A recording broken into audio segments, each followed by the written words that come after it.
各位观众老爷，今天讲一个医学史上最悲壮的故事，它拯救了成千上万条生命，却没能拯救自己。如果你穿越回1840年代的维也纳，那时候这儿可是欧洲的医学中心，在总医院这儿生孩子，你有2个诊地可以选择。大家可以理解为同一个产科，2个不同的病区，他们在同一栋楼里吃一样的饭，喝一样的水，唯一的区别就是接生的人不一样。第一个诊地，这里的接生人员全是顶级的大内科医生和博士生，这帮人受过最系统的教育，手握最先进的器械，妥妥的权威天团。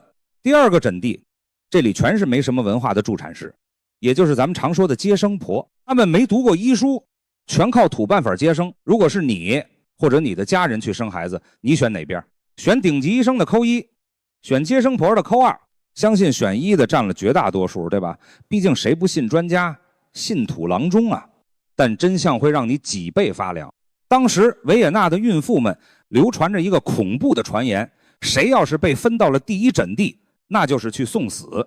数据不会撒谎，在那些顶级专家负责的第一诊地，产妇的死亡率长期维持在10%以上，峰值甚至高达20%。这意味着每10个进去生孩子的女人，就有1个得横着出来。而在那些接生婆负责的第2诊地，死亡率竟然不到4%。当时甚至有孕妇跪在地上哭着求医生别把自己送进那个高级诊房。这种反常识的现象逼疯了一个年轻的住院总医师，他叫塞迈尔维斯。他决定把这个死神之谜给拆开。他盯住了这些数字，他不相信运气，他不相信体质差异，他每天观察对比记录。他发现第一诊地的大夫非常敬业，他们每天早上干的第一件事就是去实验室解剖尸体，研究死因。解剖完他们拍拍手，直接走进产房给产妇做内检。你可能会问，他们不洗手吗？兄弟，那是1840年，当时的人压根儿不知道什么叫细菌。在那个时代的医生看来，手上的血迹和尸臭那是勋章，是专业深度的象征。直到有一天，塞迈尔维斯的一个同事在解剖时意外割伤了手指，结果死掉的症状竟然跟那些产妇一模一样，高烧败血。塞迈尔维斯瞬间悟了，哪有什么瘴气杀人，死神就在医生们的指缝里，是医生亲手把尸体颗粒带进了产妇的身体。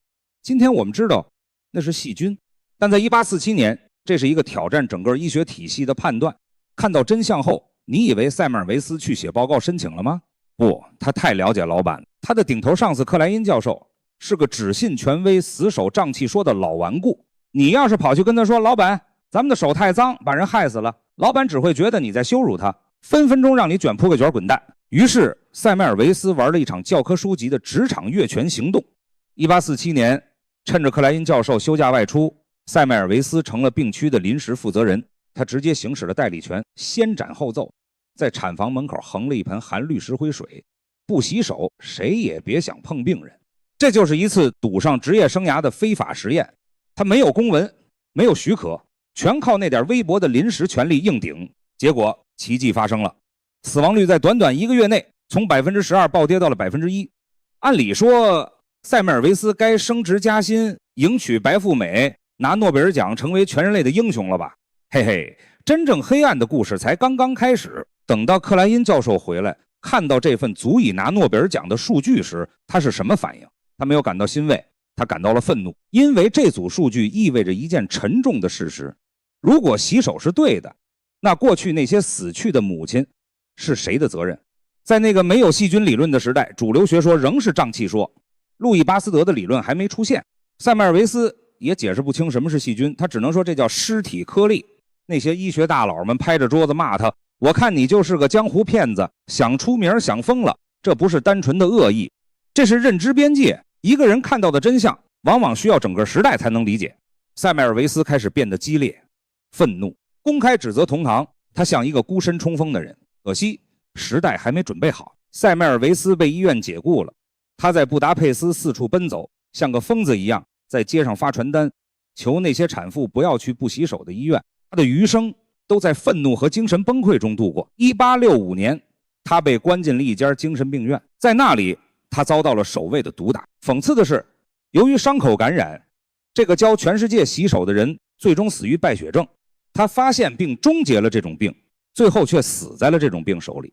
几十年后，巴斯德建立细菌学说，约瑟夫·李斯特推广无菌手术，医学界终于明白那个被逼疯的年轻人是对的。今天，医生洗手、消毒、无菌操作已成为全球标准，数以亿计的生命因此得救。塞迈尔维斯没有看到胜利，但胜利属于他。现在，塞迈尔维斯的雕像立在维也纳，他被称为母亲的救星，但我更愿意称他为一个孤独的哨兵。